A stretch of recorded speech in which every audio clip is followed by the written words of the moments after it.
do it. Let's do it. Let's do it. 2, 1. Good morning, Ouigi, Theodore. Lovely to have you on the show. So nice It's to see you. lovely. Oh, so good to see you as well, Lauren. So good to, be on the other side of things in these, what's happening in the world. We can still smile. What a great week last week was, right? For the whole world, especially for America, but for the whole world. It's the whole world, man. It's the whole world because, again,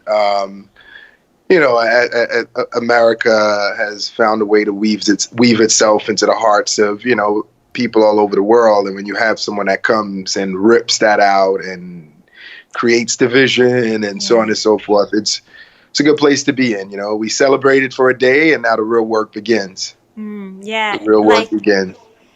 There's good in the world, man. Like the universe has a lot of good to give, and we're definite. But you're right. It takes responsibility. It takes work. It takes, it definitely needs a constant, push.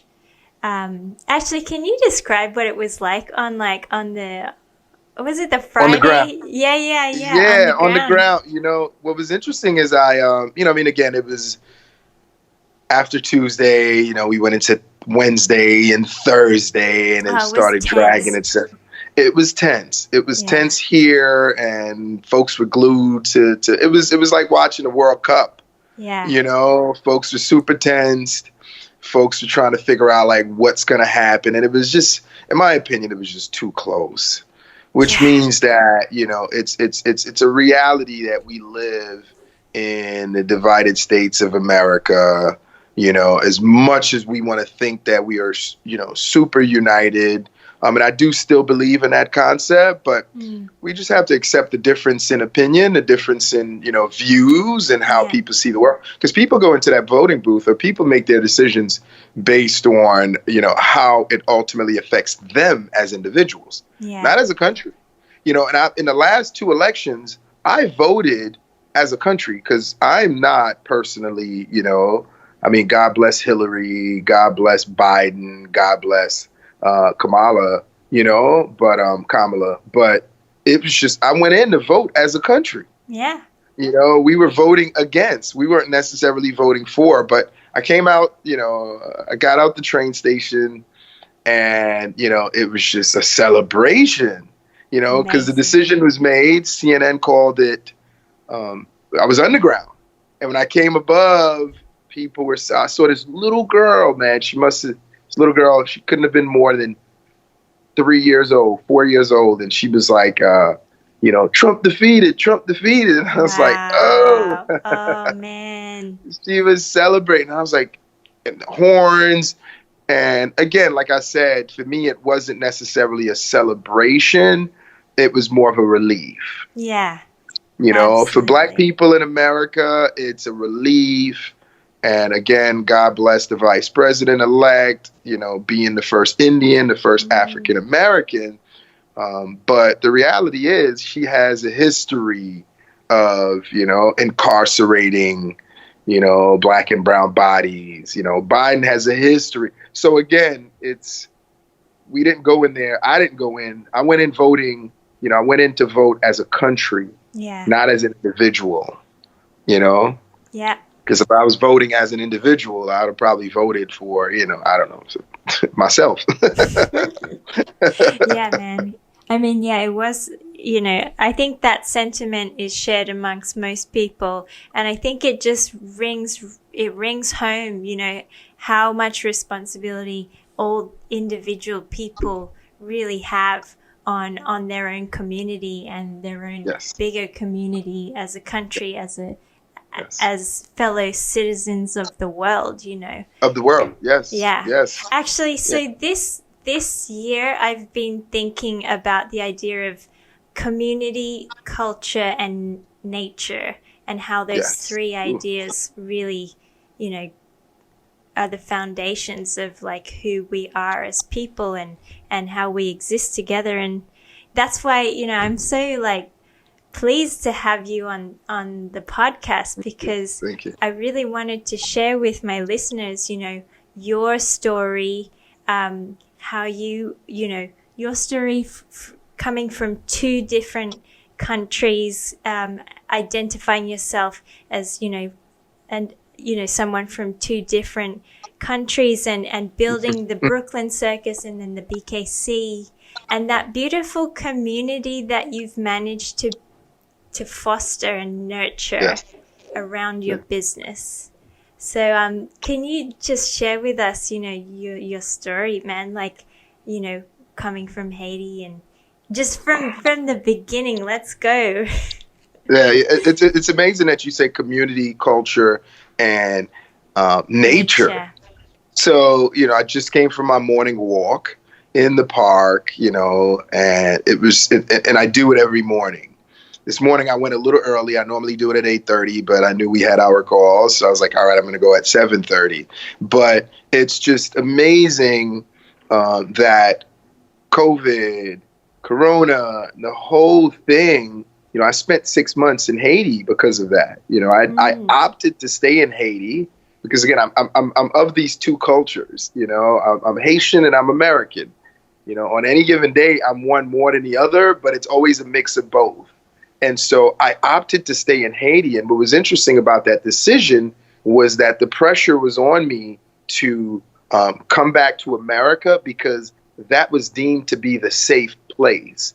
That was the place with all the resources, right? That was the place, the irony in that, as a black man in America, the safe place is where black men are getting killed at a higher rate than in Haiti, so that was the decision. But I made a decision to stay in Haiti. And it was the best decision that I made because, again, it gave me the opportunity to tap into nature more, and so I used to say community, culture, and commerce. Now that nature aspect, I made the decision of picking nature over commerce, during COVID, and so it was the best thing because I realized that being in Haiti, through COVID and coming back to America, sun and space are very important to me. Yeah. Sun and space, being out in the open, being in touch with nature, and having the sun hitting me every day and giving me that energy was so important. So I ran the business. So I ran the business from Haiti, and it was the best decision because, again, that nature part, nature overrode commerce. Yeah. I made that decision, and we had an amazing year. So far we're having an amazing year. So if I picked nature over commerce, and commerce still came into play. If I would have picked commerce, it wouldn't have meant that, nature wouldn't have been automatic. So when you pick nature over commerce, the commercial aspect of things, if you're worried about money, you're worried about business, and so that will fall into place. Yeah, absolutely. I think this year, like for a lot of us, like me especially, it's just forced you to let go of the reins and just say, whatever happens, happens. But looking after yourself and your family and the people that you care about, and, that's part of nature as well, because we're that's part of nature. Yes. Exactly. Yeah, we're humans. We're, just like pack animals. We thrive on each other. We need each other. We are responsible for each other, and that's part of our DNA as well. Yes. So, there's been a lot of lessons in that. How was it in Haiti? Tell me about what it's like, what it's been like this year in Haiti. Again, initially, of course, because of, how Haiti is run and so on and so forth. In the history of Haiti, there was a big concern of, hey, if COVID really hits us, and really hits the island, we're in trouble. And so they quickly locked down, put a lot of things in place. And I was very impressed with how, the country, the president, and so on and so forth, but the country as a whole, how people handled it, because they were really quick to, aggressively push hand washing, social distancing, mask wearing, just all of these things that, and again, people had there was a big boom in sunbathing in Haiti because people believe that the sun, was good and would kill the virus because, and so I was really impressed, and I was happy to be, in the presence of family. Every day I'd walk out, and I'd be in the yard or I'm on the balcony. And it was, Haitians live this indoor outdoor kind of a way. There's always somewhere for you to sit on a gallery, on a balcony, you know what I mean? Even within the confines of your home. And so the yard was so lush and so full of trees, almond trees, mango trees, avocado trees. And that was my daily, a run. I was out in the yard running and so on and so forth. But it was a beautiful thing, man. And I learned so much about perseverance, even in a place where, life is a lot simpler, and so it was excellent, man. I enjoyed it thoroughly.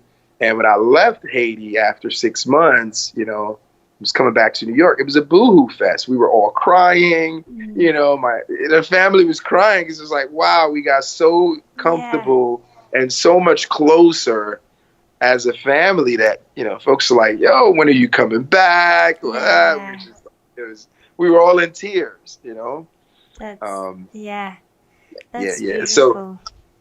So it was amazing. But what's also interesting about that is I broke my leg while I was in Haiti. I had surgery. Yes. What happened there?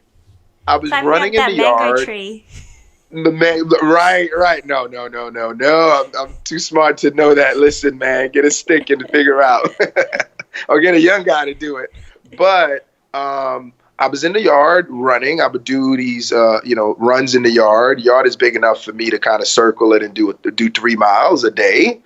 And there was a workout area that we had structured, and there was a mat. I slipped on this mat, and I consciously moved it out the way, but I went and slipped on this mat, and my leg whiplashed and hit this metal beam that creates this over, this shed that we have in the yard, and I cracked my tibia bone right below my knee. Oh man, that sounds gnarly. But so I was dealing with that, and so I went from the wheelchair, directly to the hospital, best doctor, best surgery. So I'm 100% as far as walking. Here and there I do feel some things, but running, I'm just working back to that. Yeah. But I don't regret it. It's just weird that I'm glad it happened in Haiti because, the island didn't get hit that hard with COVID. And so I started therapy, and it was the best situation because I heard in New York and in America, it was just bad. Yeah, it's chaos, man. Like I wasn't even there, but just watching from afar, that was real chaos. And that's what's interesting actually, that many developing countries like Thailand included, we all did like so well compared to Europe and to America, because I feel like the stakes are so high for all of us here that the reality is that you need to take this seriously. Whereas I felt like I was in France in the early days of COVID and nobody was taking anything seriously. It was like, oh, that's the Asian disease. Right. That's over there. And it was real interesting, the vast difference in attitudes and attitudes. What I realized, it's when you compare, you say developed versus developing. I think that when we have this idea that we're so developed, right, we think we know it all. Yeah. We think we know it all, right? Versus when you are developing, and as a human being, I look at the business that I'm in, the clothing business and the vintage business. And so I'm always discovering. I'm always learning more. I don't think that I know it all. I wake up to like, I don't know enough, right? And so that idea creates a level of humility that allows you to see things, in my opinion, a lot clearer. Yeah. And that's what I felt about, Haiti, and that's what you're probably saying about Thailand and Bangkok, is that people feel like, hey, listen, let's take this serious. We don't know enough. Versus the people that had this conspiracy theory idea. Yeah. Listen, when you start to dive into that kind of thinking, it's because you think you know it all. Well, and yeah, or that like freedoms, like the placing importance of freedoms and rights over a global pandemic, a where global, a global yes, pandemic, pandemic, yeah, a global a pandemic. global, yes, yes, Yes. yes, yes, yes, yes, yes. So yeah, it was Something just that's it's affecting the very world. yeah, But being yeah, humble enough to know that, hey, this is affecting the world, right? Even if it's like, okay, oh, it wasn't really a virus, but if we're all focused on, hey, how do we handle what's happening? Is it true or false? It's affecting the world. The world was shut down. But to be yeah, humble enough to see that versus, oh, I'm going to go out, I'm not wearing a mask, I'm going to do, and it's like the just it's just so selfish, yeah. so completely developed of a mind, and that's why, again, I love to travel to the countryside. I love to travel to other countries where people are more humble, right? Versus Mm, you go to these countries where it's like, I know it all. Oh, I've been to your country. I've traveled to America. I know it all. And it's like, yeah, right. oh, you're probably not interested in what we're doing, versus, it's like, no, I am. Because I'm developing till the day that I die. I'm still learning about Yeah. vintage. I'm still learning about garment construction. I'm learning about people. I'm learning about varsity jackets. I'm learning about Haiti. It's unbelievable. It's that thinking that we need to continue to embrace as a world and embrace nature, because we're still learning about nature. We don't know enough about it because we're not in it enough. Yeah. I mean, that's one thing that I feel like every generation, the younger generation, evolves. Especially, I'm so impressed by Gen Z right now, the young kids right now. Yes. They're so Yes. compassionate. They're like, Yeah. they Yeah. see everything, and Yes. it's quite inspiring to see some of the real creativity and the real like Hmm. beautiful compassion that these kids have. And you compare that with people like my parents' generation, who are kind of very rigid, more rigid in the way Mm. in their beliefs and in their kind of neuroplasticity and way Hmm. Hmm. they see the world. I think, yeah, you're totally right. We are continuously evolving, and you would hope so. And that's how, you know these issues of these political issues of Yes. divided nations, of of the struggles of classes. These issues will always be there, but every Hmm. generation you hope that you know it improves a little, or the attitudes evolve a Yeah. little. um Yes. but I yeah let's talk about the Haiti that you grew up in and the Haiti that you experience now. Like, how has your Haiti evolved, and how is the culture? What is the culture like today, and what are the kids doing? And like, yeah, Sure. Sure. Sure. But what's going on? it's interesting to think about the Haiti that I grew up in, because sometimes I think that everything that's happening now, per se, didn't exist when I was a kid, because I lived in this bubble, and this world that was just perfect, and the streets were a lot cleaner, and politics weren't as aggressive. But the reality is I lived in a bubble, and I lived, so it's hard to say that I Yeah. really understood what it was then in comparison to now. But Haiti is a living, breathing, place. It's Mm. so alive. People are constantly innovating, right? And when you see the things, one of my favorite books is by a photographer by the name of Roberto Stevenson. It's called Haiti, and it's Haiti spelled in Creole. And it's about the innovation in how people create things that they can't afford to buy, from Yes. toys to tools. Beautiful. So amazing, and that for me was one of the things, the simplicity in how, the things that we looked at when I started getting older. Let's say I was a teenager, and people would be like, oh, where are you from? Oh, I'm from Haiti. And they're like, oh, wow, isn't that the place that this happened, and this and it's poor and blah. And I was like, oh, you kind of feel embarrassed. Now I look at it and I'm like, that's the shit that I'm proud of. You Yeah. know, kind of like, you know, if you have on a vintage piece of item and somebody, you know, when you were young, somebody's like, oh my God, there's a hole in your shirt. It's like, dude, that's the character. That's beautiful. That's worth a lot of money now.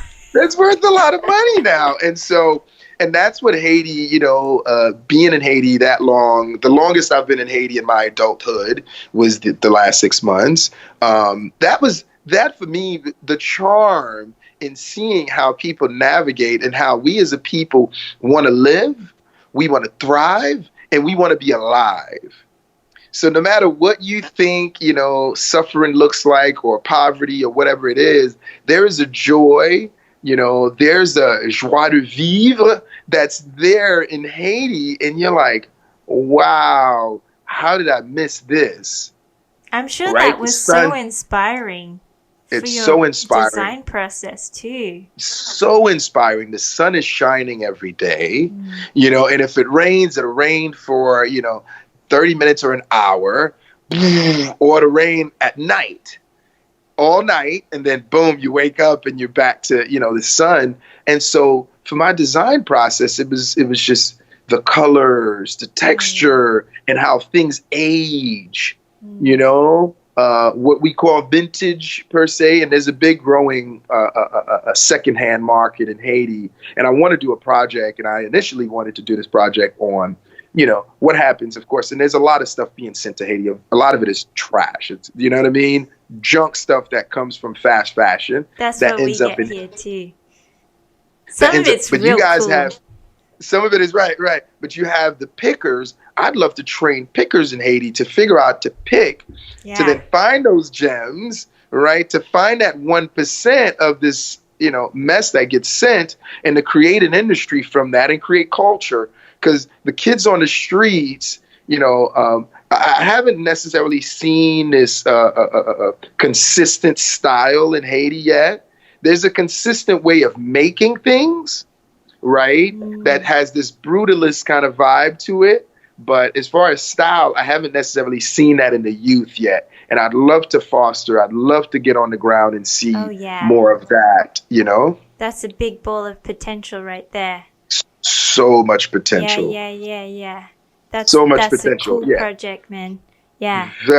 So that's what I really saw in seeing Haiti now through my eyes, you know, to say that there is so much opportunity. And I dove in so much deeper into, you know, my love of Haitian art, my love of Haitian music and culture and understanding day-to-day life.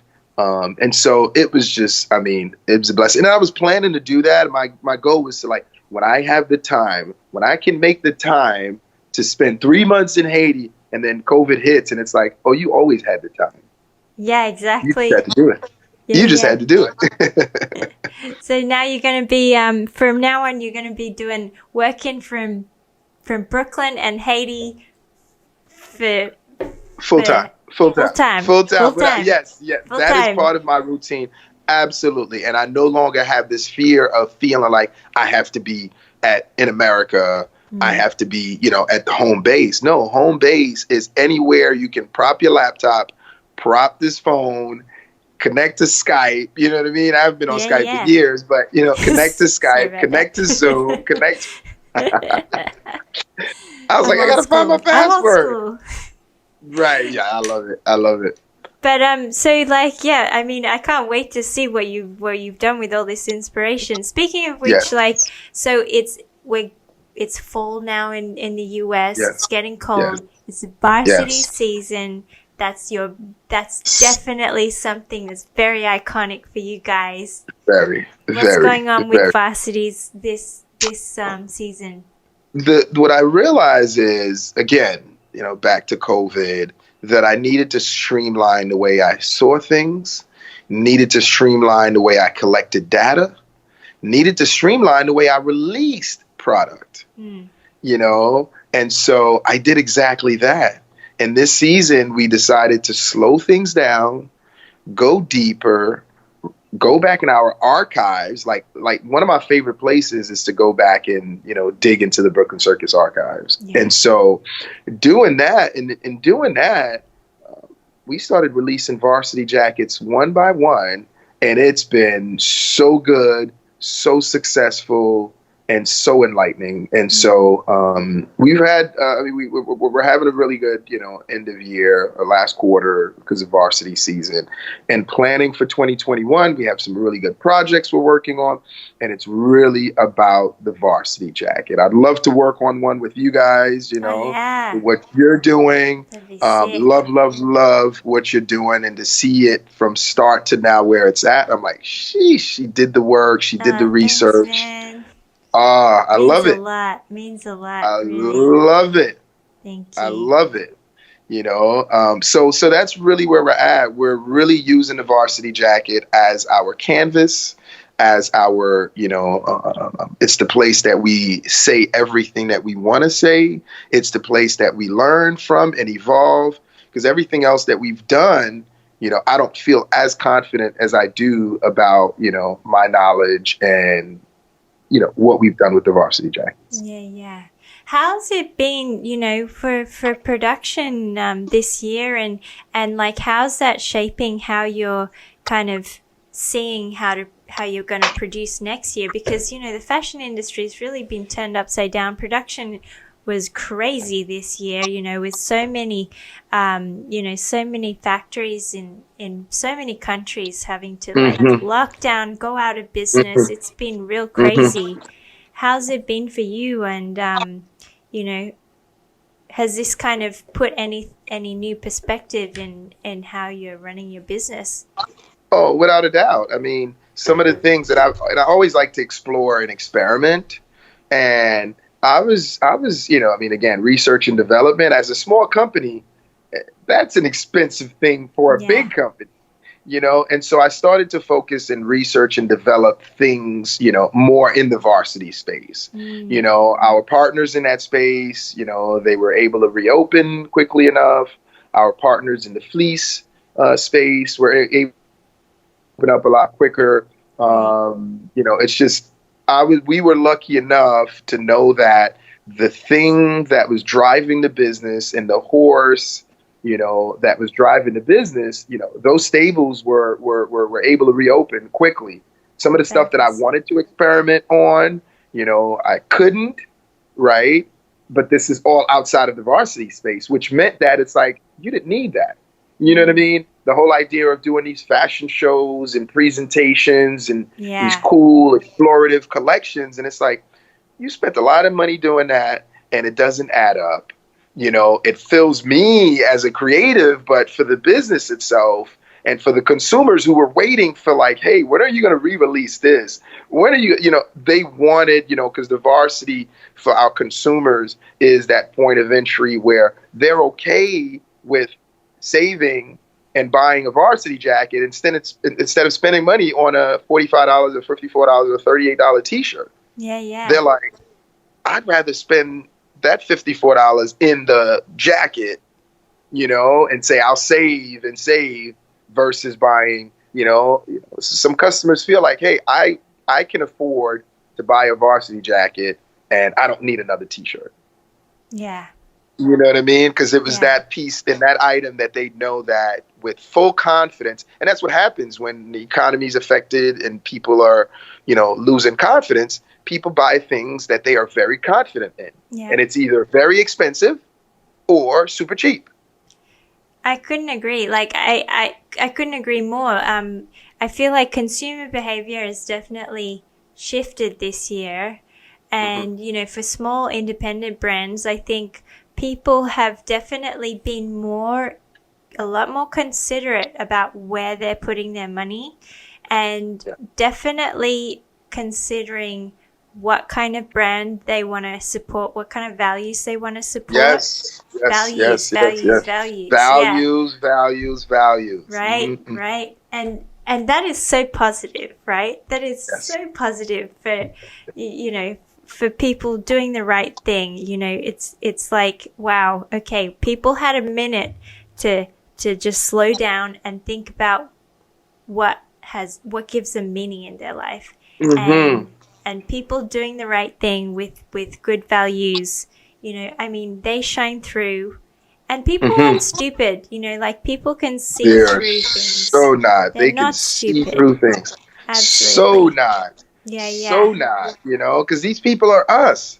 Yeah. They're us on the other side, and you're like, dude, you know, instead of spending money on that, why don't you just really go in and bank on, you know, this particular big item? And that's Yeah. what's been happening. We are selling jackets, you know, and that's been so good to see, you know, because there were times where we were in this space where it's too expensive to be cheap, you Mm. know what I mean, and not cheap. You know, it's what's the word? It's too cheap to be expensive and too expensive to be cheap, and you were right in Mm. between. You know, it's like it's not expensive enough and it's not cheap enough, Yeah. right?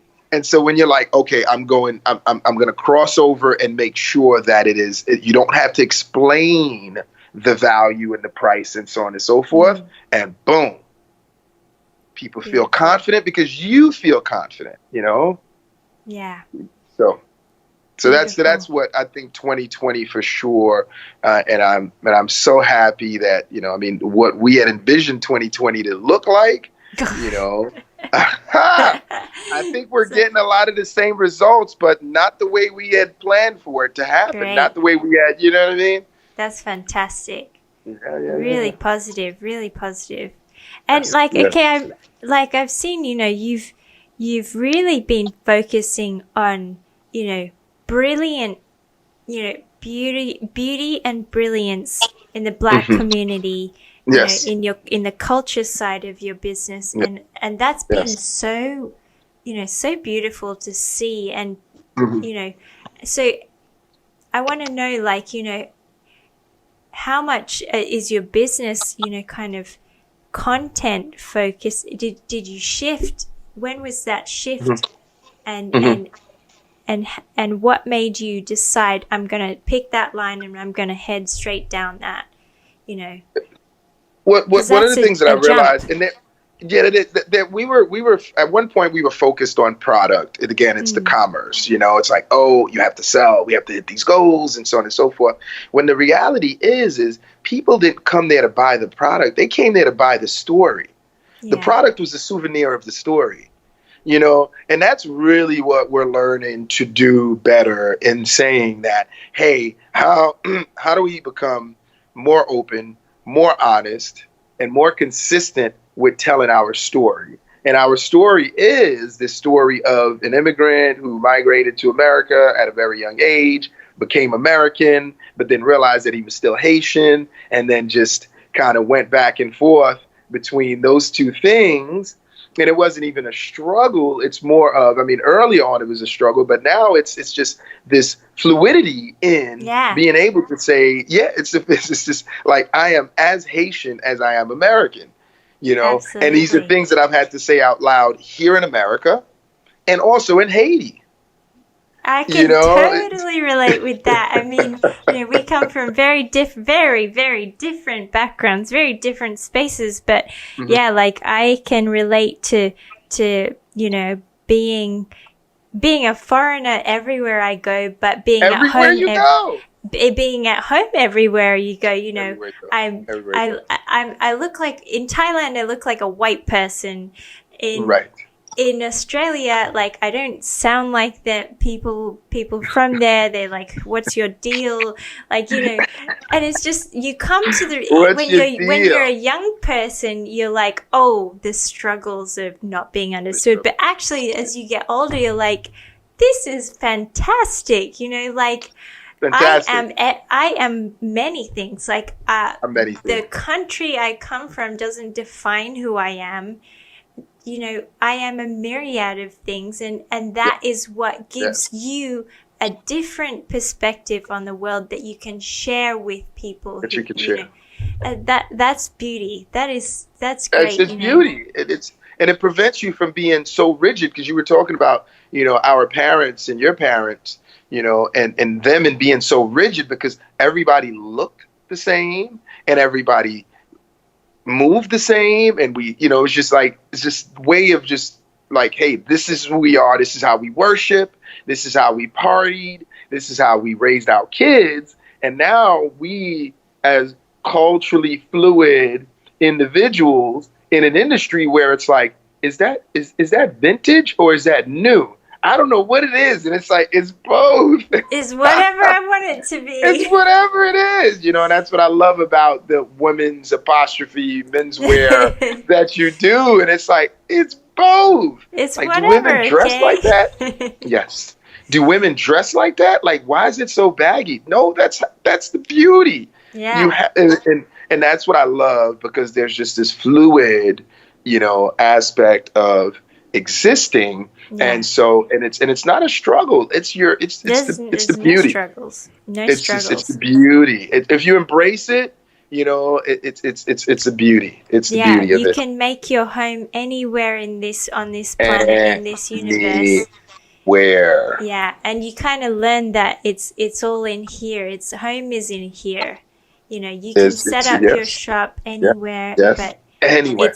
It's about how you feel as how whole you feel as a person, and how you can connect with that community. What I've discovered as a person who's lived in a bunch of places is, okay, I need to feel home in some place. It could be anywhere. I need to be able to connect with that local community. That's very important. Yes. Friends, family, community, strangers, neighbors. And you need to feel whole as a person, for sure. And also you need to understand the local politics of wherever you are living. That's my theory, anyway. I say local culture. It's just it really, you have to, and allow yourself to be a student of your environment and to adjust, because sometimes, you know, you have folks, and as we get older, you come in with these set of laws and ideas and thoughts, and this is how this should be. And it's like, no, dance freely, learn freely, worship, you know, freely, because it's all going up into the, you know, into the universe. Versus like, oh man, I don't know about that. I'm not this. I'm not Muslim. I'm not Buddhist. I'm not no, dude, just go. Yeah. Live. Enjoy the food. Enjoy the customs. Right? And ultimately, you'll find your space and be like, wow, I feel at home around these people that don't speak my language, but they do speak your language, the human language of connectivity, you know, and love. So I strongly believe that, you know, 90% of communication is not about language. It's body language. I agree. It's facial expression. It's tone. It's energy. It's energy. I mean, that's what's hard about, you know, that we do have video calls, you know, people being isolated right now and not being able to go out and see people and you know, we're missing that energy, that communication, that touch. Oh, absolutely. Yeah. That touch. You can't get that through smells, the internet. You cannot get that through the internet. I'm sorry. Totally. Oh, man. Yes. So, I just want to touch on, you know, your creative process. I want to go into, you know, how you approach design, because I find it interesting, because I didn't come from a formal fashion design background. Neither did I. Self-taught, and most of the really great, you know, people that I really admire, like yourself in the industry, are not from fashion design backgrounds and are self-taught, and that's why they have that special angle. So tell me about your relationship with creativity and your kind of design process. How does it work in your mind? You know what it is I'm constantly, and as you can see, I'm behind this bookcase that goes on and on and on and on. You know, I love books. I love to research. I have a degree in history. I then went on to pursue advertising design, not fashion design. I've always been very in tune with how I look, how I dressed, the clothes that I gravitated to, I grew up with my mom and my grandmother, one of my aunts. When I went back to Haiti, I was in the U.S. for a year, and then we went back to Haiti. She was a seamstress. She was a homemaker. So all of these things have influenced me in growing up. But space is important to me, very important. And I love uniformity. I love uniform. I love chaos. I love just spontaneous energy and spontaneity. And so all of that, I love pretty things, and I also love ugly things. So you decide what's pretty and what's ugly. And so and that's really what I put in my process. Like I don't necessarily go out to look for inspiration, but I'm constantly aware of where, of the things that inspire me, Yeah.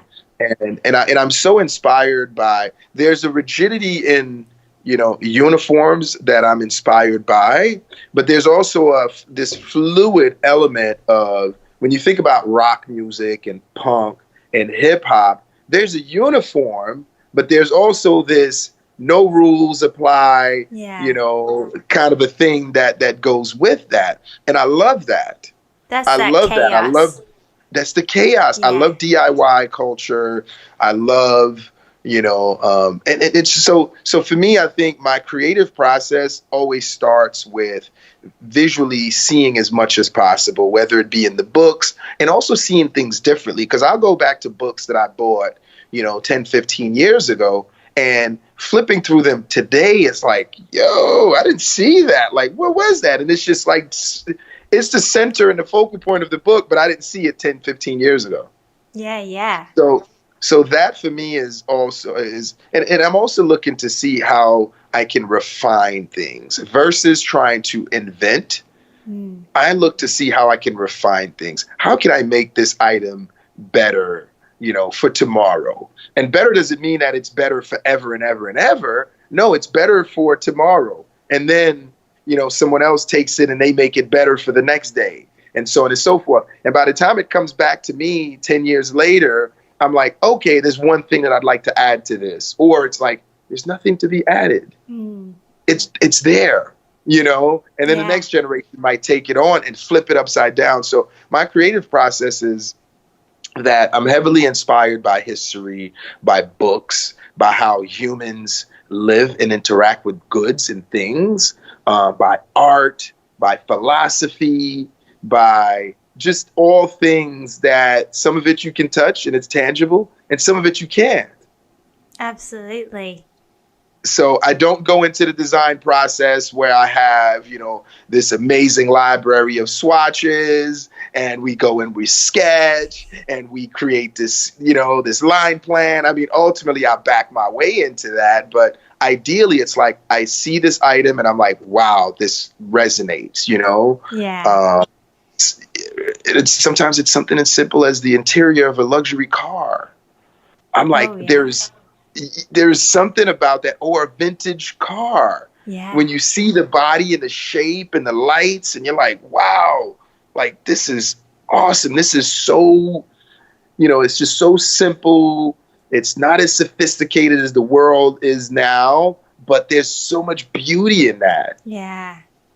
When you walk down the street and you see a bunch of parked cars, and it's like all these sleek lines, even the cheapest of cars and the most economic of cars, the lines are so smooth and so slick. And then you see this random, Land Rover, super rigid and super square, and you're like, that is so beautiful. Yeah. Or you see an old man all around, or you see an old man, sitting on a train, and he is just so disheveled, and his shirt is not completely tucked in, and it's just, there's stains on his collar, and you see this woman sitting next to him who's super primped up and made up, and you're like, ooh, there's a beauty in the contrast. Yeah, that's yin and yang, order and chaos. Yeah. Order and chaos. Beautiful, super glass building next to this like super old Art Deco, a building. You're like, wow, I love. There's something about the contradiction that I love, and so my design, I always look to incorporate this you know, in my designs, I always look to incorporate, just the contradiction, because I'm so contradictory at times as well, you know. So I always look to incorporate that in my work, in my design. I never want things to be too clean or too dirty. It's just this mix of things, you know. Isn't that a great metaphor for the universe, man? The universe. Oh yeah, for The nature, universe, right? order and chaos, yin and yang. It's like Yeah. these patterns keep happening in nature, Right, in right. the human psyche, Right. in science. Like these patterns happen everywhere, and it seems like your approach is very conceptual. What you were I had a thought just before when you were talking about, I don't have that fancy swatch library and you're doing line sheets and all that. It makes me think about Timberland and how, like, he didn't come from like a, whatever, like a formal musical background. So when he has an idea of a beat in his head, he'll just use his mouth. Like he'll just use his voice. Yeah. And he'll just map it out, and that's what makes him such a genius. Yes. Right? It's like that he's just doing what he wants. He's not following any guidebook, any trend. Right. The formal training, in my opinion, is like, and I want to build this residency program in Haiti, and I definitely have you on the list once we have that up and running. Amazing. To come down and really re-examine and re-explore, right? Or look at your creative process in a whole different way. Amazing. Whether it is that you'll be collaborating with a photographer in Haiti, whether it is you'll be collaborating with, a designer in Haiti or a shoemaker or a shoe shiner. It's just like re-examining and re-exploring all of these things that you know what I mean, that you're so accustomed to doing. Do you see what I'm saying? Yeah. And so it's been it's again, in Haiti has made me, re-explore and re-examine what beauty is, what perfection is, what order is, what chaos is, what creativity is, and what formal education, formal learning is, versus none is more important than the other. Absolutely. You know what I mean? Yeah. So that's my goal and the plan, to create a school of thought and a space where you can literally come in and whatever you do is right, because that's what came out of you, as long as you're honest. And that's what I look to do in everything that I do. And I know the things that, I've produced in the past that I wasn't honest about. Yeah. You know what I mean? And I hide those things. I try to get rid of them, and it's like, why weren't you honest? That wasn't an honest piece. And the things that you're honest about might not have sold well. It didn't sell well, but you're like, oh, but that said something. Yeah. That got it, Yeah. So, and that's the challenge. So not having a formal background for sure has always kept me, in tune with, who I am, how I feel. Am I being honest? And that I'm constantly learning, because I don't have this particular, background that says that, oh, you've been approved by the blah, blah, blah as a designer. And I'm like, you're accepted. Oh, it's bullshit. Well, Ouigi, what a beautiful way to end our chat today. That was really great. Thank you so much. So for folks listening, how can they check out the BKC in Brooklyn Circus? Brooklyn Circus. The Brooklyn Circus is the website for sure, thebkcircus.com, thebkcircus.com. It's the same thing for the Instagram, at the BK Circus. The store, we're open for 4 days a week, which gives me a chance to to zoom in and kind of, do other things and then bring those things into the store, right? Beautiful. And so, so all of these things are, the store is up and running. We're there. Are you still here? Okay, yes. Yeah. The store is still, we're open 4 days a week. We are back on the ground, and we're looking at, going into 2021 to do we want to do more pop-ups. We want to do more things, but we're on Instagram. We do answer the DMs on Instagram actively. Great. And also we're out there. We're there. We're coming to a neighborhood near you, and we want to collaborate with some dope people across the world.